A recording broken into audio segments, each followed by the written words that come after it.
তার একটা দোকান থেকে যেন 10টা দোকান হয় সেই তৌফিক দান করো। ইয়া আল্লাহ, তার 10টা দোকান থেকে একটা যাতে ফ্যাক্টরি করতে পারে সেই তৌফিক দান করো।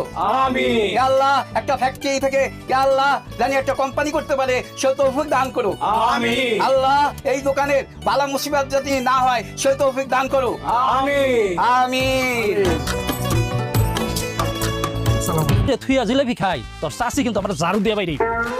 মুখলেশ ভাই, নতুন বিয়ে করছি তো আমার 3টা জিলাপি দিয়ে, একটা আমার লেগা, একটা আমার বোন লেগা, আর আমার শালি বেলায় আসতে পারবো না একটা দিয়ে। তুই তো জানোস আমার ফ্যামিলিটা অনেক বড়, আমার কিন্তু 2-3টা জিলাপি দিলে হইব না, তুই দিলে আমার পুরো 1 কেজি দিবি। আমি কি এখানে জিলাপির দোকান দিয়ে বসছি যে 1 কেজি জিলাপি দেবো? মিলাদ করছেন, একটা করে জিলাপি দিতেছি, সবাই খাইয়া দোয়া করে চলে যাবে। হানিফ, সবাই একটা করে জিলাপি দাও। ঠিক আছে ভাই। করেন কাকা। আরে আমি দাও